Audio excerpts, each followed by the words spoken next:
F3కి వచ్చాడు more fun అయిపోయింది. ఇక్కడే హైదరాబాదే more number of days. Venkatesh గారు, వరుణ్ తేజ్ గారు, రాజేంద్ర ప్రసాద్ గారు, సునీల్ గారు, ఆలీ గారు, రఘుబాబు గారు, మురళీ శర్మ గారు, శ్రీకాంత్. అసలు ఎట్లా ఉండేదంటే పిక్నిక్లో ఉండేది. అక్కడే ఉంది. ఏంటమ్మా 20-25 మంది ఆర్టిస్టులు ప్రతిరోజు ఉంటే ఇంకెలా ఉంటుంది? పిక్నిక్లా ఉండేది. అందరూ కలిసేవాళ్ళు, సరదాగా ఉండేది.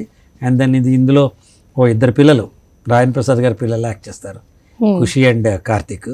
వాళ్ళిద్దరు నాకు చాలా దగ్గర అయిపోయారు. సో మేము ముగ్గురం కలిసి ఒక టీం లాగా ఆడుకునేవాళ్ళు. వాళ్ళతో ఆడుకునేవాడు నేను. వెరీ గుడ్ మెమరీ, ఎందుకంటే చాలా బాగుంది. అండ్ దెన్ ఇందులో సెకండ్ హాఫ్లో కొన్ని సీక్వెన్సెస్ ఉంటాయి. అసలు అది కొన్ని కాంపిటేటివ్ స్పిరిట్తో ఉంటాయి. పాన్ ఇండియా జూనియర్ ఆర్టిస్ట్ ఒకటి వస్తాడు, వెన్నెల కిషోర్ గారు. అసలు చేస్తున్నప్పుడు నవ్వలేక చచ్చిన. పాన్ ఇండియా జూనియర్ ఆర్టిస్ట్ అనమాట. వెన్నెల కిషోర్ గారు వస్తారు. And then super. ఇంకా కొన్ని రివీల్ చేయకూడదని చేయట్లేదు నేను. చాలా బాగుంటుంది అసలు. చేస్తున్నప్పుడే చాలా ఎక్సైటింగ్గా అనిపించింది. ఆలీ గారి క్యారెక్టర్ బాగుంది. సునీల్ గారిని మళ్ళీ పాత సునీల్ గారిని చూస్తాం అంత, అంటే ఆ టైమింగ్ వాటిల్లో.